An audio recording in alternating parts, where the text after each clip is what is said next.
Hello दोस्तों, आप सभी का हमारे YouTube channel history with Idris Khan में आप सभी का स्वागत है। दोस्तों, जैसे कि आप सभी को पता है, हमारे यूट्यूब चैनल पर हिस्ट्री के जो इम्पोर्टेंट टॉपिक होते हैं, जिनको लेकर काफ़ी ज़्यादा कन्फ्यूजन रहता है या उनके जो है डाउट रह जाते हैं, जिनसे अगर एग्ज़ाम में क्वेश्चन पूछा जाता है तो कन्फ्यूजन की वजह से गलत हो जाता है। तो दोस्तों, हमारे यूट्यूब चैनल पर उन्हीं सभी टॉपिकों को लेकर बहुत ही आसान भाषा में, ईजी वे में या ट्रिक के माध्यम से हम उन सभी टॉपिकों को समझने की कोशिश करते हैं, जिनसे जो है बार बार क्वेश्चन जो है एग्ज़ामों में पूछा जाता है। तो दोस्तों, इसी के क्रम में जो है आज का टॉपिक हमारा, जैसे कि आप सभी को पता है, एनटीए यूजीसी नेट या टीजीटी पीजीटी एग्ज़ाम या अदर स्टेट के जो एग्ज़ाम होते हैं, उन सभी में जो है इस टॉपिक से जो हम आज टॉपिक पे डिस्कस करने वाले हैं, इससे कई बार क्वेश्चन पूछा जाता है। जैसे कि 2021 के अंदर एनटीए यूजीसी नेट के अंदर भी ये जो सुदर्शन झील था, इससे रिलेटेड एक क्वेश्चन पूछा गया था कि जो है जल व्यवस्था से संबंधित किस किस का जो है नाम इसके साथ जुड़ा हुआ है। तो इसी के क्रम में दोस्तों, आज हम जो है सुदर्शन झील के बारे में हम जो है डिस्कस करेंगे, और उसके साथ ये जो है शक शासक रुद्रदामन का भी नाम इसके साथ जुड़ा हुआ है, और उसका जो अभिलेख है उसके बारे में भी हम विस्तार से चर्चा करेंगे। तो दोस्तों, आज का जो टॉपिक है बहुत ही ज़्यादा इम्पोर्टेंट टॉपिक है। तो इसका जो पूरा जो भी हम जो है डिटेल के साथ इस पूरे जो सुदर्शन झील से रिलेटेड जो भी हमारे डाउट है, जो भी कन्फ्यूजन है, वो बहुत आसान भाषा में हम क्लियर करने की कोशिश करेंगे। तो बिना समय गंवाए हम चलते हैं हमारी स्लाइड के ऊपर, जहाँ हम इस पूरे टॉपिक को हम थोड़े अच्छे तरीके से डिस्कस करने वाले हैं। तो दोस्तों, जैसे कि हम सभी हमारी जो है स्लाइड के ऊपर आ चुके हैं, तो यहाँ पे लिखा हुआ है सुदर्शन झील और रुद्रदामन का जूनागढ़ लेक। तो दोस्तों, यहाँ पे जो है हम बस दोनों टॉपिकों को डिस्कस करने वाले हैं। एक तो हम सुदर्शन झील को डिस्कस करेंगे, और साथ में जो है रुद्रदामन का जो जूनागढ़ लेक है उसके ऊपर डिस्कस करेंगे, क्योंकि जो है दोस्तों, ये जो लेक है इसी के साथ जो है सुदर्शन झील का जो इतिहास है वो जुड़ा हुआ है। कहने का मतलब ये है कि इस झील के बारे में जो है हमें जानकारी पूरी इसी जूनागढ़ लेक के अंदर हमको देखने को मिलती है। तो दोस्तों, दोनों को जो है हमको डिस्कस करेंगे, तभी जाके जो हमको ये पूरा टॉपिक समझ में आएगा। तो इसी के लिए हम चलते हैं हमारी अगली स्लाइड के ऊपर। तो दोस्तों, जैसे कि आप सभी को पता है कि जो है सुदर्शन झील का जो है फ़ोटो है, तो ये जो है गिरनार, जैसे कि प्राचीन भारत में गिरनार बोला जाता था, और वर्तमान में जो है इसको जूनागढ़ बोला जाता है, जो गुजरात के सौराष्ट्र प्रांत के अंदर है। तो यहीं पे जो है ये सुदर्शन झील है, और इस झील का निर्माण जो है चंद्रगुप्त मौर्य ने, मौर्य एम्पायर का जो संस्थापक था चंद्रगुप्त मौर्य, उसने जो है इसका निर्माण करवाया था। मतलब उसके समय पे जो उसका जो प्रांतपति था, सौराष्ट्र प्रांत का जो प्रांतपति था, पुष्यगुप्त वेश से जो है इसने इसका निर्माण करवाया था। और जो है इसके बाद जो है इसका जो पोता था अशोक, जैसे कि जो चक्रवर्ती सम्राट अशोक के नाम से जो फेमस है, उन्होंने जो है इस झील से जो है नहरें निकलवाई थी। फिर उसके बाद होता क्या है, शक शासक जो है रुद्रदामन आता है, तो उसके समय जो इस झील का जो बांध था वो टूट जाता है, तो उस बांध को जो है रुद्रदामन बनवाता है। फिर उसके बाद जो है स्कंदगुप्त आता है, गुप्त साम्राज्य में जो एक शासक होता है स्कंदगुप्त, उसके समय वो बांध फिर से टूट जाता है, तो फिर जो है वो बांध फिर बनवाता है। तो इस तरीके से जो है इस झील से जो है 4 शासकों के नाम जुड़े हुए हैं, और 4 शासकों के साथ जो है 4 प्रांतपतियों के भी नाम जुड़े हैं, जिन्होंने जो है इस झील का निर्माण और जीर्णोद्धार जो करवाया है। तो दोस्तों, एग्ज़ाम में जो है इन्हीं से क्वेश्चन पूछा जाता है कि किसने जो है शासक ने इस पे काम करवाया है, किस प्रांतपति ने जो है इसमें काम करवाया। तो इसके बारे में हम थोड़ा अच्छे से चर्चा करेंगे। इसके लिए हम चलते हैं हमारी अगली स्लाइड के ऊपर। तो दोस्तों, मुझे लगता है कि ये वाला जो जूनागढ़ वाला जो है आपका जो कॉन्सेप्ट था, वो थोड़ा थोड़ा समझ में आने लगा होगा। तो दोस्तों, सबसे पहले हम यहाँ चर्चा कर लेते हैं कि इसकी जो लोकेशन है वो कहाँ है, किस तरीके से है, इसके ऊपर हम चर्चा करते हैं।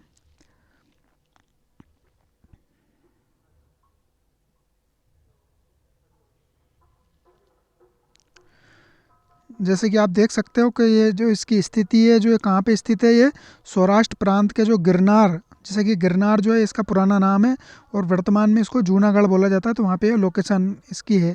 और ये सौराष्ट्र प्रांत कहाँ है, हमारे गुजरात के अंदर स्थित है। इसका निर्माता कौन है, पुष्यगुप्त वेश, जो प्रांतपति था किसका, चंद्रगुप्त मौर्य का। तो जैसे कि हमने अभी बताया आपको, चंद्रगुप्त मौर्य जो है मौर्य वंश का शासक है, मगर होता क्या है कि अब ये तो शासक है, मगर इन्होंने जो अपने जो प्रांतपति था उसको आदेश दिया कि जाओ अपने जो है स्वराष्ट्र प्रांत के अंदर जो है एक झील का निर्माण करवाओ। तो दोस्तों इन्होंने जो है एक झील का निर्माण करवाया, किसके द्वारा? पुष्यगुप्त वेश के द्वारा, जो है ये प्रांतपति थे उस समय के। फिर होता क्या है कि अशोक के समय जो इस प्रांत के राज्यपाल तुसास्व, जो यवन तुसास्व, जो मतलब यवन देश का जो है ये प्रांतपति था, राज्यपाल था उस समय का, तो उससे झील से पानी निकासी के लिए नहरों का बनवाया। कहने का मतलब ये झील तो जो है उनके दादा ने बनवा दी थी, चंद्रगुप्त मौर्य ने, पर अशोक ने आके क्या किया है, इसका झील का यहाँ से जो है ये नहरें निकलवा दी। कहने का मतलब ये नहरें निकल गई अभी यहाँ से, तो नहरें निकलाने का काम किसने किया है? अशोक ने किया। अब होता क्या है, सबसे पहली बार बांध टूटने पर शक शासक रुद्रदामन के राज्यपाल सुविशाख के माध्यम से बना। कहने का मतलब ये झील बनी है चंद्रगुप्त मौर्य के समय, झील से जो है नहरें निकली है अशोक के समय। अब जो होता क्या है कि ये जो बांध रहता है जिसमें पूरा पानी रुका हुआ रहता है, ये बांध टूट जाता है किसके समय? शक शासक रुद्रदामन के समय। अब ये रुद्रदामन जो है शासक है, अब इसके समय जो है ये किसको ऑर्डर देगा? जो अपना राज्यपाल होगा। कहने का मतलब ये अब शासक तो जाके ये सारे काम नहीं करेगा, जिस प्रांत के अंदर जो प्रांतपति है उससे ये बोलेगा। तो उस समय का प्रांतपति कौन था? सुविशाख। तो सुविशाख से बोल के जो है इस बांध की जो मरम्मत करवाई जाती है। तो कहने का मतलब ये यहाँ पे जो है मरम्मत करवाई जाती है, ये 3 गुना मजबूत बनवाया जाता है। और दोस्तों सबसे मज़े की बात यह है कि इस बांध को मरम्मत करवाने में रुद्रदामन जो शक शासक है उसने पब्लिक से या प्रजा से किसी भी तरह का कोई टैक्स नहीं लिया, कोई पैसे नहीं लिए। सारे पैसे और सारा जो भी इसमें खर्चा आया वो सारी जो है अपने जेब से, अपनी तरफ से जो है इसका पूरा मरम्मत करवाया। तो ये सबसे इम्पोर्टेंट बात है। तो इसके समय कौन था? सुविशाख था। तो इस तरीके से आपको याद रखना। अब होता क्या है दोस्तों, ये 3 गुना तो इन्होंने बनवा दिया।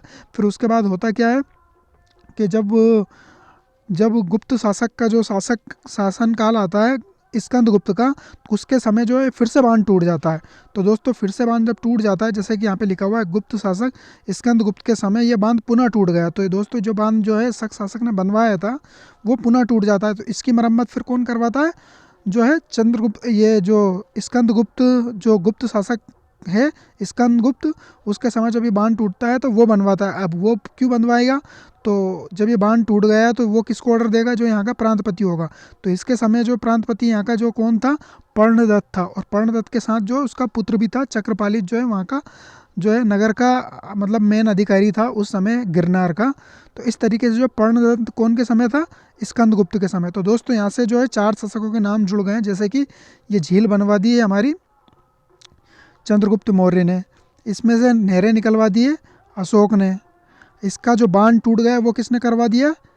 शक शासक रुद्रदामन ने। अब ये बांध टूट गया, 3 गुना बनवा दिया, और बनवाने के बाद फिर से ये टूटता है तो किसके समय टूटता है? ये स्कंदगुप्त के समय। तो ये तो हो गए हमारे 4 शासकों के नाम। अब 4 शासकों के साथ किस किस के नाम जुड़े हुए हैं? प्रांतपतियों के नाम। तो प्रांतपतियों को हम एक बार और देख लेते हैं कि चंद्रगुप्त के समय जो चंद्रगुप्त ने किसको ऑर्डर दिया? पुष्यगुप्त वेश के भाई जाओ जाके झील बनवाओ। फिर जो है अशोक के समय जो है इसको यवन तुषार से बोला कि जाओ वहाँ पे नहरें निकलवाओ। अब शक शासक रुद्रदामन के समय जब बांध टूट जाता है तो उसको बनवाने के लिए वो किसको ऑर्डर देता है? सुविशाख को ऑर्डर देता है कि जाओ बांध को बनवाओ। अब उसके बाद फिर से टूट जाता है तो स्कंदगुप्त किसको देता है? पर्णदत्त को ऑर्डर देता है। पर्णदत्त के साथ जो चक्रपालित होता है तो दोनों बाप बेटा मिलकर इसका काम करवाते हैं। तो इस तरीके से दोस्तों मुझे लगता है कि ये वाली स्लाइड आपको समझ में आ गई होगी। इसके बाद हम आगे चलते हैं। अब यहाँ पे लिखा हुआ है कि रुद्रदामन के समय जो सुदर्शन झील का पुनर्निर्माण बिना जनता के ऊपर कर लगाए और विष्टि बेगार डाले। कहने का मतलब विष्टि जो होती है, बेगार या विष्टि, तो दोस्तों ये जो है अनिवार्य सेवा जो प्रजा से ली जाती है वो होता है। तो वो भी नहीं लिया इन्होंने, ना कोई किसी के ऊपर कोई कर लगाया, और अपने से झील का मतलब अपने पैसों से झील का पुनर्निर्माण करवाया और 3 गुना मजबूत बांध बनवा दिया। कहने का मतलब ये है कि जो बांध बना हुआ था पहले से उससे ज़्यादा 3 गुना बांध बनवाया। मगर अफसोस की बात यह है कि जब ये 3 गुना बांध बन गया उसके बाद ये फिर से टूट जाता है। तो फिर से कब टूट जाता है? तो दोस्तों ये स्कंदगुप्त के समय फिर से टूट जाता है। अब दूसरी बात क्या है इसके अंदर को हम दूसरा पॉइंट देखते हैं। चंद्रगुप्त मौर्य एवं अशोक सुदर्शन झील से ईसा पूर्व शताब्दियों से संबंधित है। तो कहने का मतलब है दोस्तों यहाँ पे जो 4 शासकों के नाम जुड़े हैं इसमें से 2 शासक जो है हमारे चंद्रगुप्त मौर्य और अशोक जो मौर्य एम्पायर के हैं, इन दोनों के नाम ईसा पूर्व यानी कि BC के जो है नाम जुड़े हुए हैं। अब जो 2 शासक है बाद के रुद्रदामन और स्कंदगुप्त, ये ईस्वी की शताब्दियों से जुड़े हुए। तो चारों शासकों के नाम हमने यहाँ पे समझने की कोशिश कर ली है। एक बार क्वेश्चन भी पूछा गया था कई पीसीएस में या किसी एग्ज़ाम में इस टाइप का क्वेश्चन पूछा गया है कि सुदर्शन झील से जो नाम जुड़े हुए हैं शासकों में, इनमें से कौन से ईसा पूर्व शताब्दियों के हैं। तो दोस्तों 4 नाम तो इससे जुड़े हुए हैं, पर 4 नाम में चंद्रगुप्त मौर्य और अशोक जो है ये ईसा पूर्व शताब्दियों के हैं, और रुद्रदामन और स्कंदगुप्त जो है ईसा पूर्व का नहीं है, ये ईसवी शताब्दियों के हैं। तो इस तरीके से आपको ये याद रखना है। इसके बाद सुदर्शन झील के बारे में हम और देख लेते हैं। कहने का मतलब ये है कि एक सुदर्शन झील तो हमारी गिरनार और जूनागढ़ के अंदर बनी हुई है, इसी से क्वेश्चन पूछा जाता है। मगर बाई चांस अगर और कहीं के भी और सुदर्शन झील के बारे में अगर क्वेश्चन पूछा जाए तो उसके बारे में हम यहाँ पे देख लेते हैं कि और कहाँ पे जो है सुदर्शन झील के नाम से झीलों का निर्माण करवाया गया है। तो कालांतर में सुदर्शन के नाम से जलाशय का निर्माण कराने के एक सामान्य परंपरा बन गई। तो जब ये झील जो बहुत ज़्यादा फेमस हो गई है, तो दोस्तों होता क्या है कि वाकाटक काल जो गुप्तों के जो समकालीन जो वाकाटक शासक थे, वहीं पे जो है रानी प्रभावती गुप्ता जो चंद्रगुप्त जो द्वितीय थी उनकी पुत्री थी, तो उनकी जब मृत्यु हो जाती है तो उनके पुत्रों द्वारा उनकी याद में एक जलाशय का निर्माण करवाया जाता। तो इनने जो जलाशय का निर्माण करवाया उसका नाम क्या रखा, उन्होंने भी जो है सुदर्शन नाम से ही इसका जलाशय का निर्माण करवाया। कहने का मतलब ये इन्होंने भी वही सुदर्शन झील के नाम से ही एक झील अलग बनवाई। कहने का मतलब एक तो जो हमारी गिरनार वाली है उसके बारे में हमने चर्चा कर ली है, पर ये जो झील है वाकाटक रानी जो प्रभावती गुप्ता थी उनके पुत्रों ने इन रानी की याद में बनवाया। तो एक झील ये हो गई है। अब इसके बाद होता क्या, इसी के शासन काल में एक शासक आता है राजा देवसेन। तो ये भी कम नहीं पड़ेगा। अब ये क्या बोलेगा कि इन्होंने अपने अधिकारी सौमिल्य देव से भी एक सुदर्शन नामक जलाशय निर्माण करवाया। मतलब इसी वंश के एक और शासक ने जो है इसी नाम से एक और झील का निर्माण करवाया। किसके द्वारा, कि सौमिल्य देव के द्वारा। और जो इसकी उल्लेख जो किसके अंदर मिलता है, हिस्से बोरला जो शिलालेख है उसी वंश का, उसके अंदर इस बात का उल्लेख मिलता है। और इस परियोजना का निर्माण का जो प्रभारी था वो कौन था, बप्प नामक एक सिंचाई विभाग का इंजीनियर था। तो उस समय का जो एक इंजीनियर था बप्प नामक, उससे जो है इसने एक झील का निर्माण करवाया। तो दोस्तों यहाँ पे हमने कितनी जो है सुदर्शन झील के बारे में चर्चा कर ली है। एक तो है गिरनार वाली जिसको जो है 4 शासकों ने मिलकर करवाया। किस किस ने करवाया, चंद्रगुप्त मौर्य ने तो उसका निर्माण करवाया, अशोक ने झीलों वो नहरों का निर्माण करवाया, रुद्रदामन ने बांध का निर्माण करवाया, और स्कंदगुप्त ने फिर से पुनः बांध का निर्माण करवाया। इस तरीके से जो है 4 शासकों के नाम इसके साथ जुड़े हुए हैं। दूसरी सुदर्शन झील का नाम कर जो है निर्माण किसने करवाया, चंद्रगुप्त जो है द्वितीय की जो पुत्री की याद में, प्रभावती गुप्ती की याद में जो है उनके पुत्रों ने करवाया। और एक और किसने करवाया, राजा देवसेन ने करवाया। तो इस तरीके से दोस्तों यहाँ पे 3 सुदर्शन झील के बारे में हमने चर्चा कर ली है। इसके बाद दोस्तों अब यहाँ पे जो हमारा मेन क्वेश्चन जो बनता है, जो एनटीए यूजीसी नेट के अंदर क्वेश्चन पूछा गया था, और जो हमारे अदर एग्ज़ाम में अगर यहाँ से क्वेश्चन बनते हैं तो किस तरीके से क्वेश्चन बनेंगे ये हम थोड़ा समझने की कोशिश करते हैं, और इसको थोड़ा किस तरीके से याद रखना है ये भी इम्पोर्टेंट बात है। तो यहाँ पे हमने देख लिया कि चंद्रगुप्त के समय तो पुष्यगुप्त वेश ने करवाया, अशोक के समय जो है यवंत तुषास्प ने करवाया, रुद्रदामन के समय सुविशाख ने करवाया, स्कंदगुप्त के समय पर्णदत्त ने करवाया। तो इस तरीके से दोस्तों 4 शासक है और चारों के जो है सौराष्ट्र प्रांत के जो गवर्नर थे उनके नाम है। तब इनको नाम को याद किस तरीके से याद रखना है, तो सबसे पहले जो दोस्तों चंद्रगुप्त मौर्य ने किसको ऑर्डर दिया है, पुष्यगुप्त को।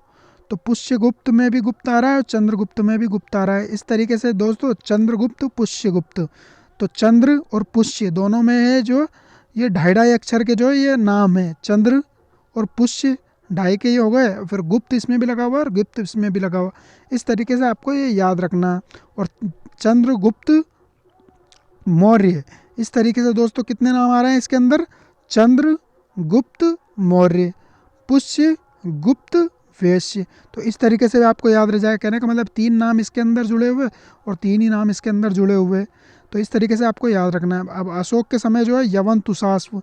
तो दोस्तों आप सभी को पता है कि यवन में जो है अशोक ने अपने धर्म प्रचारक जो बौद्ध धर्म के जो उसने प्रचारकों को भेजा था धर्म प्रचार के लिए, तो यवन में भी भेजा था। तो वहीं से जो है इसको एक तुषास्प नामक एक अधिकारी मिल गया। तो वहीं से जो है दोस्तों मतलब इस तरीके से रिलेट करना है। तो अशोक के समय के कौन था, तुषास्प था, और रुद्रदामन के समय कौन था, सुविशाख था। तो ये तो आपको याद रह ही जाएगा, क्योंकि जब आपको 2 याद रह जाएंगे तो ये बाकी के 2 जो है, अब जैसे कि स्कंदगुप्त के समय कौन था, तो पर्णदत्त था। तो इस तरीके से आपको ये जो चारों को याद रह जाएंगे। अगर आपके लिए अगर ये दोनों अगर आपके क्लियर है, चंद्रगुप्त के समय पुष्यगुप्त वेश्य और अशोक के समय तुषास, तो बाकी के दो आपको याद रह जाएंगे। और जब मैच करने वाला अगर क्वेश्चन आएगा तो आप आसानी से आप मैच कर दोगे। तो मुझे लगता है दोस्तों अब यहाँ से जो आपका कोई भी कन्फ्यूजन नहीं रहेगा। इसके अलावा हम जो है अब जो हमारा जो रुद्रदामन का जो जूनागढ़ अभिलेख है, जिसके अंदर और क्या क्या जानकारी देखने को मिलती है झील से रिलेटेड और बाकी की क्या क्या उसके अंदर उल्लेख मिलता है, तो इसके बारे में हम चर्चा करने वाले हैं। तो हम चलते हैं हमारी अगली स्लाइड के ऊपर, जहां हम इसके ऊपर डिस्कस करेंगे। तो दोस्तों हम यहाँ पे आ चुके हैं जो रुद्रदामन का जो जूनागढ़ अभिलेख है। तो मैं आपको बता दूं कि सबसे पहले दोस्तों ये जो अभिलेख है ये रुद्रदामन का तो अभिलेख है, मगर इसका जो मूल जो अभिलेख है जिसके ऊपर ये अंकित है ये जो है अशोक का अभिलेख है। तो अशोक का जो गिरनार अभिलेख है, आप सभी को पता है कि अशोक के जो व्रत शिलालेख है, तो एक अभिलेख जो है अशोक का गिरनार से भी मिला था। तो वही जो है अभिलेख है ये वही है। तो गिरनार से जो अशोक का अभिलेख है, जैसे कि अशोक का एक अभिलेख है ये, तो इसी अभिलेख के ऊपर अशोक के भी अभिलेख देखने को मिलते हैं। इसी के ऊपर जो है रुद्रदामन के भी लेख इसमें देखने को मिलते हैं और इसी के ऊपर जो है स्कंदगुप्त ने भी अपने लेख लिखवाए। तो इस तरीके से दोस्तों इसमें जो जूनागढ़ वाला जो लेख है इसके ऊपर जो है 3 शासकों ने अपने लेख लिखवाए हैं। और इसके अंदर जानकारी कितने शासकों की मिल रही है, क्योंकि अशोक वाला जो लेख है उसी के अंदर जो है अपने चंद्रगुप्त मौर्य की भी उसने जानकारी दी है। तो सुदर्शन झील से जुड़ी हुई जानकारी जो चंद्रगुप्त की भी दी है। तो इस तरीके से दोस्तों आपको जो है अभिलेख के अंदर 3 शासकों के तो अभिलेख मिलेंगे। इसके अंदर 3 शासकों की जो है इन्होंने लेख लिखवाए हैं और 4 शासकों की जानकारी मिलती है। तो कहने का मतलब है 3 शासकों के अभिलेख है और जानकारी कितने शासकों की मिल रही है, 4 शासकों की। 3 शासक में कौन कौन है, सबसे पहले जो है इन्होंने अशोक ने जो अपना गिरनार लेख लिखवाया उनकी जानकारी है। इसके बाद शक शासक रुद्रदामन ने जो है अब जब ये झील का जब पुनर्निर्माण करवा रहा है तो उसने देखा कि यहाँ पे एक अभिलेख भी लगा हुआ है, तो क्यों ना अपना जो है यहाँ पे प्रचार प्रसार करवाने के लिए अपना लेख लिखवा दूँ। तो उसने भी यहाँ पे लेख लिखवा दिया उसी पत्थर पे। तो अब होता है क्या, अब इसने तो लिखवा दिया, इसके बाद जो है अब स्कंदगुप्त आता है, तो स्कंदगुप्त के समय फिर से इसका जीर्णोद्धार करवाया जाता है, तो स्कंदगुप्त ने भी आके अपना लेख लिखवा दिया। तो इस तरीके से दोस्तों तीनों शासकों ने जो है इसमें लेख लिखवा रखे हैं और जानकारी कितने शासकों की मिल रही है, 4 शासकों की जानकारी मिल रही है। अब दोस्तों इसके अंदर क्या क्या उल्लेख देखने को मिलता है इसके बारे में हम थोड़ा अब समझने की कोशिश करते हैं कि रुद्रदामन ने जो है इसके अंदर क्या क्या लेख लिखवाए हैं और अशोक ने तो अक्सर जो है इसके अंदर बौद्ध धर्म से रिलेटेड अपनी बातें लिखवाई है। तो यहाँ पे आप देख सकते हो दोस्तों ये जो लेख आपको दिखाई दे रहा है ये तो अशोक का है। इसके आसपास ही जो है जैसे कि विशुद्ध संस्कृत का जो है जूनागढ़ में जो रुद्रदामन ने लिखवाया था। अब रुद्रदामन ने क्या क्या इसके अंदर ऐड करवाया उसके बारे में हम चर्चा कर लेते हैं, क्योंकि क्वेश्चन जो पूछा जाता है रुद्रदामन का जूनागढ़ लेख के नाम से ही इससे क्वेश्चन पूछा जाता है। गिरनार वाले लेख का जो है अशोक के गिरनार लेख से तो क्वेश्चन कम ही बनता है। बाकी अगर आपसे अगर इस लेख से अगर क्वेश्चन पूछे जाएंगे तो 99% जो है रुद्रदामन से संबंधित ही यहाँ से क्वेश्चन देखने को मिलता है। तो सबसे पहले हम यहाँ पे चर्चा कर लेते हैं कि इस लेख की जो खोज किसने की थी। दोस्तों 1832 के अंदर इस लेख की जो खोज जो है जेम्स प्रिंसेप ने की थी। तो आप सभी को पता है दोस्तों इनका जो है काफ़ी ज़्यादा योगदान रहा है अभिलेखों की खोज करने में, अभिलेखों को पढ़ने में, इस तरीके की जो है काफ़ी ज़्यादा काम इन्होंने किए। और ये जो है कलकत्ता के जो है टकसाल अधिकारी थे, टकसाल विभाग के जो प्रमुख थे। तो इन्होंने जो है जूनागढ़ लेक को खोजा है, कब खोजा है, 1832 के अंदर। और इसके ऊपर जो है तिथि कौन सी लिखी हुई है दोस्तों, शक संवत तिथि लिखी हुई है। तो शक संवत आप सभी को पता है कि कनिष्क के समय से शुरू हुआ है और उसी से रिलेटेड जो है इसके ऊपर डेट लिखी हुई है। और जो है शकों ने जो है उस कनिष्क संवत को जो सबसे ज़्यादा यूज़ किया था, इसीलिए इनको जो है शक संवत के नाम से ये फेमस हुआ। तो अगर दोस्तों आप सभी को पता है कि जब ये शक संवत अगर 72 लिखा हुआ है, तो आप ये बताइए मुझे कि अगर इसको हम ईस्वी में अगर कन्वर्ट करेंगे 72 शक संवत को, तो यह कितना बनेगा। तो इसको जो है आपको कमेंट्स बॉक्स के अंदर ये बताना है कि 72 शक संवत को जो अगर ईस्वी में अगर कन्वर्ट करेंगे तो कितना मतलब ईस्वी बनेगा। तो ये दोस्तों आप सभी से क्वेश्चन है मेरा कि 72 शक संवत को जो है ईस्वी में कन्वर्ट करके आपको कमेंट्स करना है। और कमेंट जो है दोस्तों सभी को करना है, जितने भी लोग जो वीडियो देख रहे हैं, तो आप सभी की बहुत ही ज़्यादा रिस्पॉन्सिबिलिटी बनती है कि जो भी अगर क्वेश्चन पूछा जाए तो उस क्वेश्चन को आपको आंसर देना ही है। जिससे क्या रहता है कि हमको ये भी पता चलता है कि कितने लोग वीडियो देख रहे हैं और कितने लोगों ने वीडियो को जो है सीरियस मोड में होकर देखा है। तो दोस्तों ये बहुत अच्छा क्वेश्चन है और एग्ज़ाम में क्वेश्चन पूछा भी जाता है कि शक संवत जो लिखा हुआ है रुद्रदामन जूनागढ़ लेक को, उसको अगर ईस्वी संवत में अगर हम कन्वर्ट करेंगे तो वो कितना बनेगा। तो इससे क्वेश्चन पूछा भी गया है, तो आपको इसका आंसर देना है 72 शक संवत को अगर ईस्वी में कन्वर्ट करेंगे तो कितना बनेगा। तो इस तरीके से आपको इसका आंसर देना है। इसके अलावा विशेष क्या है इसके अंदर, यह विशुद्ध संस्कृत भाषा का जो है प्राचीनतम अभिलेख है। तो दोस्तों अगर आपसे क्वेश्चन पूछा जाए कि भारतीय इतिहास के परिप्रेक्ष्य में अगर विशुद्ध संस्कृत का जो है प्राचीनतम अभिलेख कौन सा है, तो दोस्तों आपको बेझिझक होकर रुद्रदामन का जूनागढ़ अभिलेख को लगाना है। तो विशुद्ध संस्कृत का अभिलेख कौन सा है, जो है जूनागढ़ अभिलेख है। इसके अलावा जो है ये इसकी शैली कौन सी है, चंपू शैली है। तो चंपू शैली में आप सभी को पता है दोस्तों, इसमें गद्य पद्य दोनों का मिश्रण देखने को मिलता है। तो इसके अंदर गद्य बातें भी लिखी हुई है और पद्य बातें भी लिखी हुई है, पद्य मतलब पद्य शैली में भी। तो इसीलिए इसको जो चंपू शैली बोला गया है। और इस अभिलेख में जो चंद्रगुप्त मौर्य और अशोक का नाम एक साथ देखने को मिलता है। तो कहने का मतलब ये एकमात्र अभिलेख है दोस्तों जिसके अंदर चंद्रगुप्त मौर्य और अशोक दोनों का नाम एक साथ देखने को मिलता है। कहने का मतलब ये लेख तो बहुत सारे हैं जिसके अंदर जो है अशोक का नाम मिल जाता है और चंद्रगुप्त का तो नहीं मिलता है, मगर चंद्रगुप्त के काल का जो है जैसे कि वहाँ पे सोगरा और वो जो ताम्रपत्र था उसके ऊपर जो है उनका उनसे संबंधित लेख था, मगर दोनों का नाम कहीं पे नहीं मिलता। तो ये मात्र एक अभिलेख है जिसके अंदर चंद्रगुप्त मौर्य और अशोक का जो है नाम एक साथ देखने को मिलता है, क्योंकि इन्होंने जो है चंद्रगुप्त ने झील बनवाई और अशोक ने जो है उसमें से नहरें निकलवाई। इस तरीके से दोनों का नाम यहाँ पे देखने को मिलता है एक साथ। इसके बाद और क्या है, इसके अंदर जो 6 प्रकार के करों के बारे में जानकारी मिलती है। तो दोस्तों ये भी मोस्ट इंपॉर्टेंट क्वेश्चन है। अगर आपसे पूछा जाए कि रुद्रदामन के जो जूनागढ़ लेक में कितने प्रकार के करों की जानकारी मिलती है, तो 6 प्रकार के करों की जानकारी मिलती है। तो कौन कौन से कर है दोस्तों, बलि है, कर है, भाग है, शुल्क है, विष्टि है और पिण्य है। तो दोस्तों ये 6 प्रकार के जो कर है इसके बारे में यहाँ पे जानकारी मिलती है। तो इसकी जानकारी किस तरीके से मिलती है दोस्तों, क्योंकि आप सभी को पता है कि रुद्रदामन ने जो झील का जो बांध का जो पुनर्निर्माण करवाया है, तो इसके लिए किसी भी प्रकार का कोई कर नहीं लिया। इससे संबंधित जो है इन्होंने जानकारी दी है, ना तो इन्होंने कोई कर लिया, ना कोई विष्टि ली, ना कोई बेगारी करवाई। तो इस तरीके से जो है उन्होंने अपने निजी पैसों से, निजी खर्च से जो इस बांध का निर्माण करवाया, इसका जब उल्लेख किया तो उसके लिए इनको ये सारी बातें लिखना ज़रूरी हुई थी। तो इसलिए जो है इसके अंदर जो है हमको कर के बारे में जानकारी मिलती है। तो कितने प्रकार के कर के बारे में, तो 6 प्रकार के जो है करों के बारे में जानकारी मिलती है। इसके बाद दोस्तों हम आगे चलते हैं। जूनागढ़ लेक के अंदर जो है पंक्तियों की संख्या कितनी है, तो 20 पंक्तियों की संख्या है। तो कहने का मतलब ये दोस्तों, जब इसमें 3 शासकों ने जो अपना लेख लिखवाया तो उन सभी की अगर पंक्तियों को जोड़ा जाए तो 20 पंक्तियां यहाँ पे देखने को मिलती है, जो है तीनों शासकों के बारे में जानकारी देती है। जूनागढ़ लेक को जो है गिरनार नाम दिया गया है। जूनागढ़ का नाम क्या दिया गया है, गिरनार। जैसे कि हम सभी ने को पता है कि गिरनार जो है प्राचीन नाम है, मगर वर्तमान के अंदर अगर आप देखोगे तो ये जूनागढ़ के नाम से ही विख्यात है। इस पे जो है कुल 3 शासक, इसमें में है जो कुल 3 शासक कौन कौन, अशोक, रुद्रदामन और स्कंदगुप्त के बारे में जो है अभिलेख देखने को मिलते हैं। तो 3 शासकों ने अभिलेख लिखवाए, इसके बारे में हमने पहले ही चर्चा कर ली है। तो कितने शासकों ने अभिलेख लिखवाए, 3 शासकों ने। मगर इसके ऊपर जो है उल्लेख कितने शासकों को मिलता है, 4 शासकों का।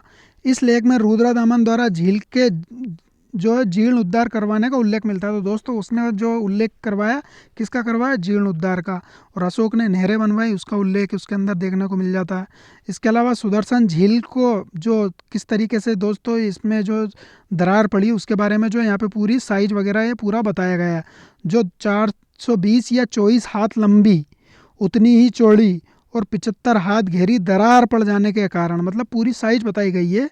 दुर्दर्शन मतलब इसकी जो दुर्दशा हो गई थी, तो रुद्रदामन ने जो इसको 3 गुना टिकाऊ मतलब 3 गुना मजबूत बनवा दिया। तो दोस्तों जब 75 हाथ गहरी अगर इसमें खाई दरार पड़ जाती है, जैसे कि ये झील है, इस झील के अंदर जब दरार पड़ जाती है, जो बांध है, तो उसको 3 गुना टिकाऊ किसने बनवाया दोस्तों, रुद्रदामन ने बनवाया। इसके बाद इस अभिलेख में कहा गया है कि जो रुद्रदामन है वह माँ के गर्भ से ही शाही जीवन का अधिकारी था। तो कहने का मतलब ही इसको शासक वर्ग के बारे में जो है इसका उल्लेख किया गया है। तो शाही जीवन का अधिकारी कौन है, रुद्रदामन के बारे में कहा गया है कि यह माँ के गर्भ से ही शाही जीवन का अधिकारी है। तो मतलब शासक वर्ग के ऊपर जो है इसको रिलेट किया गया है। इसके बाद हम आगे चलते हैं दोस्तों। इस अभिलेख में जो है योद्ध है जो गणराज्य था, तो उसको जो है सभी क्षत्रियों में वीर बताया गया। तो दोस्तों इसको जो है सभी क्षत्रियों में वीर बताया गया। और इसके बारे में उल्लेख किस तरीके से आया दोस्तों, जो है रुद्रदामन ने जो है जब अपना साम्राज्य विस्तार किया था तो योद्धयों को भी पराजित किया था इन्होंने। तो इसके बारे में यहाँ पे जानकारी मिलती है। और स्वयंवर प्रथा और प्रेम विवाह आदि का उल्लेख यहाँ पे मिलता है। तो दोस्तों ये भी जो है रुद्रदामन ने जो है काफ़ी ज़्यादा स्वयंवर किए थे और काफ़ी ज़्यादा जो है राजकुमारियों के साथ इन्होंने विवाह किया और प्रेम विवाह किया। तो इस तरीके से दोस्तों जब ये सारी चीज़ें की उन्होंने, तो उसके बारे में जो है इन्होंने रुद्रदामन को जो अपना अभिलेख लिखवाया था जूनागढ़ लेख, उसके ऊपर ये सारी जानकारियाँ इन्होंने लिखवाई। इस शिलालेख में प्राप्त शासकों को मतलब जो प्रांत का शासक होता है उसको राष्ट्रीय कहा गया। तो जहाँ यहाँ का जो प्रांतपति था उसको राष्ट्रीय कहा गया। इसके बारे में यहाँ पे जानकारी मिलती है। तो प्रशासन की जो शब्दावली होती है उससे संबंधित भी यहाँ जानकारी देखने को मिलती है। अब इसके बाद क्या है दोस्तों, स्कंदगुप्त के बारे में अब यहाँ पे क्या जानकारी मिलती है। तो स्कंदगुप्त जो अभिलेख है उस पर अंकित है कि 800 वर्षों तक यह झील आसपास के प्रदेशों तक जल पहुँचाती थी। लेकिन गुप्त संवत 136 में अत्यधिक वर्षा के कारण बांध के टूट जाने से सुदर्शन झील नष्ट हो गई। तो यहाँ पे बिल्कुल स्पष्ट बात उन्होंने लिख दी है दोस्तों, जैसे कि ये जो झील बनी हुई है इसने 800 सालों तक जो है आसपास के इलाके में जो है अपने जल की आपूर्ति की थी। मगर होता क्या है कि 136 जो गुप्त संवत की जो इन्होंने डेट दी है उसके अंदर जो है अत्यधिक वर्षा के कारण ये बांध टूट जाता है। तो दोस्तों ये बांध जब टूट जाता है, जो बांध जिसको जो है ये जो रुद्रदामन था शासक उसने बनवाया था, वो बांध फिर से टूट जाता है। कब टूट जाता है? गुप्त संवत 136 में जाके। तो उसका जो है पुनर्निर्माण कौन करवाता है? स्कंदगुप्त करवाता है। तो किस तरीके से करवाता है इसके बारे में हमें जानकारी मिलती है। स्कंदगुप्त ने चक्रपाली जो पर्णदत्त का पुत्र था के माध्यम से जो है 2 माह में पुनर्निर्माण करवाया। तो दोस्तों यहाँ पे चक्रपालित भी है और पर्णदत्त भी है। तो दोनों बाप बेटों ने मिलकर जो है 2 माह के अंदर जाके जो है इसका जो है 2 महीनों के अंदर जो है पूरा निर्माण कार्य करवाया। किसका करवाया? जो बांध टूट गया था, जो रुद्रदामन के समय का बना हुआ था। अब स्कंदगुप्त ने और क्या काम किया?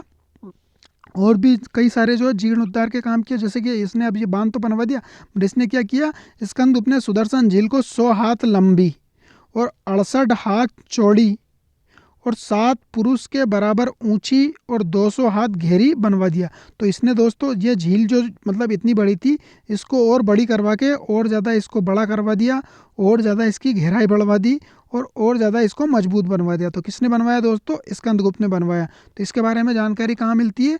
इस जो रुद्रदामन का जो जूनागढ़ लेक है उसके अंदर जानकारी मिलती है।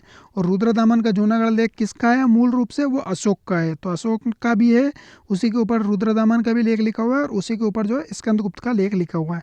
तो 3 शासकों ने जो है रुद्रदामन के जो जूनागढ़ लेक है उसके ऊपर जानकारी मिलती है। इसके बाद दोस्तों और क्या होता है? तो जो हमारा जो वीडियो था यहीं पे समाप्त होता है, क्योंकि जो है ये हमारा टॉपिक यहीं तक था।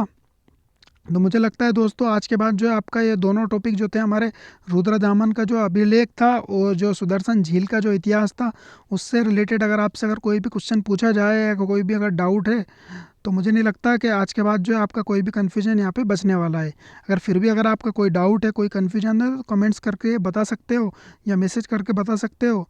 और मुझे लगता है कि दोस्तों काफ़ी ज़्यादा जो सफिशेंट चीज़ें थी एग्ज़ाम से रिलेटेड वो सारी चीज़ें आपको प्रोवाइड करवा दी गई है। तो दोस्तों अगर आपको ये वीडियो अच्छा लगा है तो लाइक कर सकते हो, और अगर आपको कोई प्रॉब्लम है, अगर कोई समस्या आ रही है तो कमेंट्स करके आप बता सकते हो। और अगर चैनल पे आप नए हो तो आप जो है चैनल को सब्सक्राइब कर सकते हो। और जो दोस्तों बेल आइकन को ज़रूर प्रेस कर लेना, तो जो है आपको जो है आने वाली वीडियो की नोटिफिकेशन जल्दी से मिल जाए। इसके अलावा आप हमारे जो है टेलीग्राम पे भी आप जुड़ सकते हो। टेलीग्राम चैनल है हमारा इतिहास का किला नाम से, जो है आप सर्च कर सकते हो। इतिहास का किला नाम से आप सर्च करोगे तो वहाँ पे आपको लगभग 2.4K के आसपास जो है सब्सक्राइबर मिलेंगे। तो वहाँ पे उसी चैनल को आपको ज्वाइन करना है। तो जहाँ पे आपको काफ़ी ज़्यादा जो है इतिहास से रिलेटेड कंटेंट आपको मिल जाएंगे। वहाँ पे जो है कई सारी बुक की जो है PDF मिल जाएंगी आपको, जो सारी चीज़ें वहाँ पे अवेलेबल है। इसके अलावा आपको पोल क्वेश्चन मिल जाएंगे जो डेली जो है न्यू अपडेट के साथ जो है पोल क्वेश्चन आते हैं। और हिस्ट्री से रिलेटेड काफ़ी ज़्यादा जो है अपडेट आपको मिलती रहेंगी उस चैनल के माध्यम से। तो दोस्तों इस वीडियो को हम यही समाप्त करते हैं, तो चैनल को सब्सक्राइब करना ना भूलें और इसी तरह की और भी आने वाली वीडियो को देखने के लिए जो है आपको जो है प्रेस करना है किसको, बेल आइकन को। इसके अलावा आप जो है हमारी वीडियो डली हुई है काफ़ी ज़्यादा हमारे चैनल के अंदर, उसकी प्लेलिस्ट में जाके आप देख सकते हो। और जो है दोस्तों इस वीडियो को ज़्यादा से ज़्यादा लाइक करें, शेयर करें। थैंक यू, धन्यवाद।